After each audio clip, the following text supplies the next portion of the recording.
여호와께 감사하라. 그는 선하시며 그 인자심이 영원함이로다. 여호와께 구속함을 받은 자는 이같이 말할지어다. 여호와께서 대적의 손에서 죄를 구속하사 동서남북 각 지방에서부터 모으셨도다. 저희가 광야 사막길에서 방황하며 거할성을 찾지 못하고 줄이고 목마름으로 그 영혼의 속에서 피곤하였도다. 이에 저희가 그 근심중에 여호와께 부르짖매 그 고통에서 건지시고 또 바른 길로 인도하사 거할성에 이르게 하셨도다. 여호와의 인자하심과 인생에 하신 귀한 일을 인하여 그를 찬송할지로다. 저가 사모하는 영혼을 만족케 하시며 줄인 영혼에게 좋은 것으로 채워주심이로다. 아멘. 하나님의 말씀은 전도서 8장 14절에서 15절이 말씀입니다. 전도서 8장 14절 15절 말씀을 함께 봉독하시겠습니다. 시작. 세상에 행하는 헛된 일이 있나니 곧 악인이 행위대로 받는 의인도 있고 의인이 행위대로 받는 악인도 있는 것이라. 내가 이르노니 이것도 헛되도다. 이에 내가 희락을 칭찬하노니 이는 사람이 먹고 마시고 즐거워하는 것보다 해 아래서 나은 것이 없음이라. 하나님의 사람으로 해 아래서 살게 하신 날 동안 수고하는 중에 이것이 항상 함께 있을 것이니라. 아멘. 할렐루야. 서로의 평강의 복을 기원하는 마음으로 샬롬 인사 나누시기 바랍니다. 샬롬. 샬롬. 오늘 본 말씀 14절 같이 읽겠습니다. 14절 말씀 시작. 세상에 행하는 헛된 일이 있나니 곧 악인이 행위대로 받는 의인도 있고 의인이 행위대로 받는 악인도 있는 것이라. 내가 이르노니 이것도 헛되도다. 세상에 행하는 헛된 일이 있다는 거예요. 악인이 행위대로 받는 의인이 있다. 아니 의인이면 잘 받아야 될 텐데 악인이 행위대로 고난을 받고 고통을 받는다면 그것은 정말 안타까운 일이죠. 또 의인이 행위대로 받는 악인이 있다. 악인은 심판을 받고 징벌을 받아야 될 텐데 의인이 행위대로 잘되고 형통하게 되면 그것도 문제 아닙니까? 공정하지 않은 거죠. 공평하지 않은 것을 볼 때 우리 마음이 불편합니다. 그리고 그것이 심해질 때 우리 마음에 뭐가 일어나요? 뭐가 일어납니까? 전혀 일어나는 것이 없습니까? 우리 마음에 분노가 일어나죠. 이건 공평하지 못하다. 이건 정당치 못하다. 이건 불의하다 하는 생각이 들 때 우리 마음에 화가 나는 겁니다. 요즘 사람들이 하는 말로 뭘 받는 거예요? 열을 받는 거죠. 아니 어떻게 악인이 잘되고 형통할 수가 있단 말인가? 의인이 왜 고통을 받고 징벌을 받을 수 있단 말인가? 우리 가운데 평정심을 잃고 분노할 수가 있습니다. 그런데 이 세상에 그런 일들이 자주 일어난다는 거예요. 만일 세상에 일어나는 모든 일들에 따라서 내가 일희일비한다면 우리는 마음의 평강을 상실하고 늘 불평하고 불만 있고 세상을 원망하고 세상을 저주하며 그렇게 염세주의자로 허무주의자로 비관주의자로 살아가기가 십상이라 하는 거죠. 왜 그런 일이 벌어질까? 왜 악인이 잘되고 형통하고 의인이 고통을 받고 징벌을 받는 그런 일이 세상에 벌어질까? 그래서 우리가 살고 있는 이 세상이 완전하지 않기 때문입니다. 우리는 불완전한 세상 속에 살아요.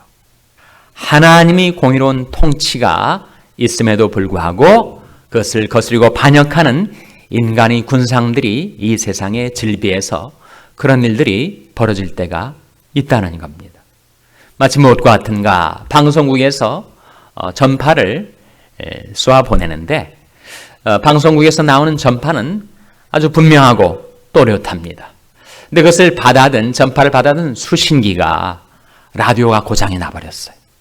라디오가 고장이 나니까 찍찍 소리를 내고 그리고 불협화음이 생기는 거예요. 원래 전파가 그렇게 잘못된 것인가? 그렇지 않다는 겁니다.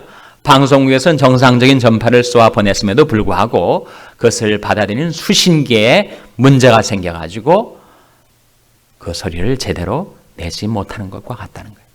하나님이 공의로운 통치가 이 세상 속에 있음에도 불구하고 일시적으로 그러한 고장난 라디오와 같은 현상이 벌어질 때가 있을 때 그것에 너무 집착하지 말라는 거예요.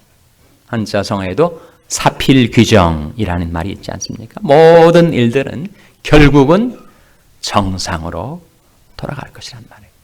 다만 현상적으로 나타나는 일시적인 그런 현상 때문에 그렇게 화를 내고 분노하고 평강을 잃고 평정심을 상실한 채 마치 이 세상에 아무런 의미도 가치도 없는 것인 양 그런 비관주의자로 염세주의자로 허무주의자로 살지 말라라는 거예요. 근데 문제는 그것이 객관적으로 나타나는 현상일 뿐만 아니라 그것이 나의 명예와 이익에 손상을 준다고 생각할 때 사람은 참지 못합니다. 분노가 정말 치밀어 오르는 거예요. 네, 그럴 때 어떻게 됩니까? 그러할 때에도 그 모든 것을 하나님 앞에 나와 맡기라 하는 겁니다. 백성들아 시시로 저를 의지하고 그 앞에 마음을 토하라. 하나님은 우리의 피난처시로다. 우리 피난처가 되신 하나님 앞에 나와서 그 모든 억울한 것, 마음 상한 것 낱낱이 다 토해내라 하는 것입니다. 시편 142편 1절 2절 말씀에 내가 소리내어 여호와께 부르짖으며 소리내어 여호와께 간구하는도다. 내가 내 원통함을 그 앞에 토하며 내 우환을 그 앞에 진술하는도다. 마음에 원통한 것이 쌓일 수가 있습니다. 우환이 우리 속에 있을 수가 있어요. 그때 그것을 하나님 앞에 토해내라 하는 겁니다. 어떻게 토해내죠? 뭘로 토해내는 것입니까? 기도로. 우리 자녀들이 세상에 살면서 시험에 들고 유혹받고 그 삶이 타격을 받고 흔들리고 할 때 우리 마음속에 분노가 일어나죠. 이 악한 마귀가 우리 자녀들을 이렇게 괴롭히고 해롭게 하는구나. 그때 일어나는 분노를 기도로 바꾸어 하나님 앞에 가지고 나와 아뢰고 하나님께서 우리 자녀들에게 긍휼을 베풀어 주셔서 그들이 나오고 있는 모든 시험과 환난에서 그들을 건져달라고 기도하라는 거예요. 만군의 여호와께서 우리와 함께 하시니 야곱의 하나님은 우리의 피난처시로다. 계속해서 하나님은 우리 피난처이심을 성경은 증가하면서 하나님께로 피하여 달려나와 내 마음에는 모든 원통함, 우환, 억울함, 근심, 걱정, 모든 짐 하나님 앞에 내어 맡기고 살아가라. 내 짐을 여호와께 맡겨버리라. 너를 붙드시고 의인의 요동함을 영영히 허락지 아니하시리로다. 얼마나 자주 그렇게 해야 돼요? 얼마나 자주? 날마다 그렇게 하는 겁니다. 날마다 우리 짐을 지시는 주, 곧 우리 구원이신 하나님을 찬송할지로다. 세상에 일어난 여러 가지 일들로 인하여 너무 근심하고 걱정하고 마음 상하고 그리고 비관하지 말고 세상에는 그런 일이 일어날 수 있는 거구나. 의인이 악인처럼 고통을 당하고 악인이 의인처럼 형통한 일이 세상에는 있을 수가 있는데 그것은 일시적인 현상일 뿐이고 사필귀정, 결국은 하나님이 공의로운 통치가 우리 삶 가운데 나타나고 이루어질 터인데 그것을 소망삼아 현재 그렇지 못한 모든 것들을 기도의 제목으로 바꾸어 하나님 앞에 가지고 나와 아뢰며 살라, 맡기며 살라. 그렇지 않으면 마음의 평강을 상실하고 마음의 평강을 잃어버리면 건강도 잃어버리고 건강도 잃어버리면 그 인생이 와해될 수가 있으니까 그렇게 살지 말라고. 비관주의와 허무주의와 염세주의에 빠져서 살지 말고 그런 일이 있을 때 그것을 내게 맡기라고 하나님께서 우리에게 이르십니다. 날마다 우리 짐을 지시는 주, 곧 우리 구원이신 하나님을 찬송할지로다. 오히려 하나님께서 우리에게 베푸신 은혜를 생각하며 감사 찬송드리며 살아가게 되시기를 주님의 이름으로 축원합니다.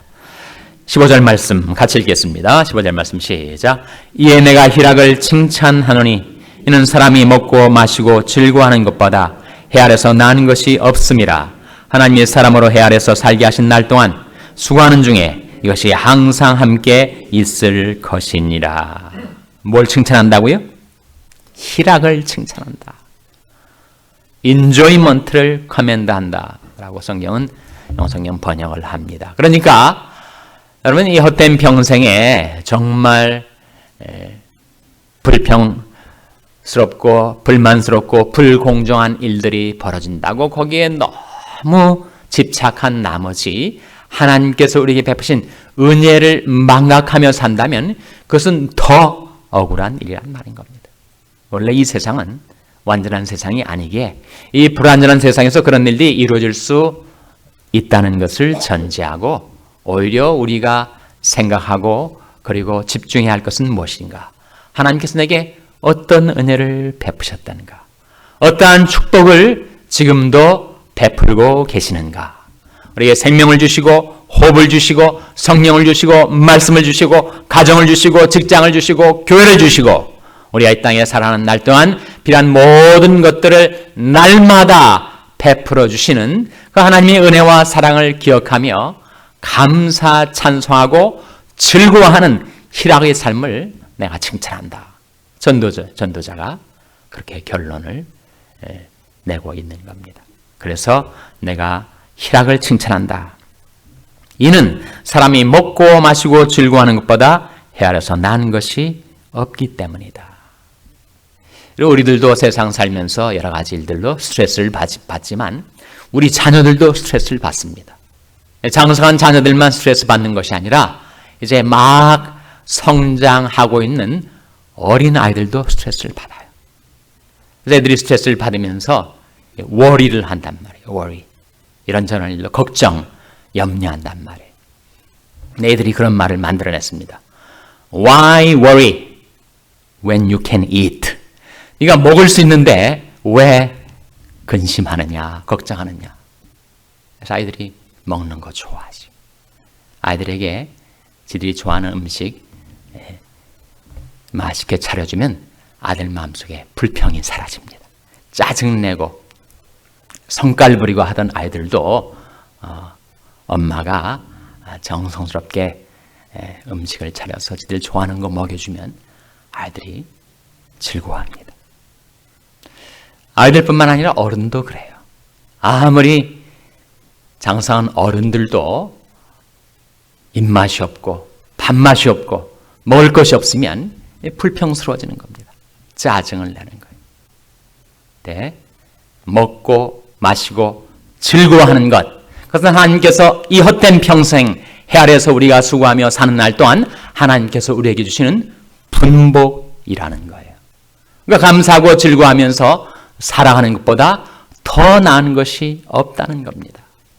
먹고 마시고 즐거워하는 것, 하나님의 은혜, 하나님의 사랑, 하나님의 축복을 기억하면서 늘 감사하며 기뻐하며 살아가는 것, 그것이 우리 인생에 주신 하나님의 분복이라는 것입니다. 하물며 이런 육신이 먹고 마시고 즐거워하는 것도 이렇게 우리 삶을 변화시킬 수가 있다면 하나님께서 우리에게 주시는 영의 양식, 생명의 양식, 말씀을 받아먹고 우리에게 주시는 생명수, 이 물을 먹는 자마다 다시 목마르려니와 내가 주는 물을 먹는 자는 영원히 목마르지 아니하리니 나의 주는 물은 그 속에서 영생하도록 솟아나는 샘물이 되리라 했었던 그 물, 무슨 물이죠? 누구든지 목마르거든 내게로 와서 마시라. 나를 믿는 자는 성경 이름과 같이 그 배에서 생수의 강이 흘러나리라 하시니, 이는 자기를 믿는 자의 받을 무엇을 가리켜 말씀하신 것이라고요? 성령을 가리켜. 하나님께서 우리에게 말씀의 양식을 먹여주시고 성령의 생수를 마시게 해주셔서 그것을 먹고 마시며 즐거워하는 것보다 이 인생에 더 나은 일이 없다는 것입니다. 그 모든 것이 하나님의 은혜인 것을 기억하고 하나님 앞에 감사드리시고 그 모든 것이 하나님의 축복인 것을 기억하고 하나님께 찬송 드리셔서 마음속에 근심, 걱정, 괴로움 다 하나님께 맡기고 베푸신 은혜와 축복을 인하여 감사 찬송드리며 기뻐하며 감사하며 살아가게 되시기를 주님의 이름으로 축원합니다.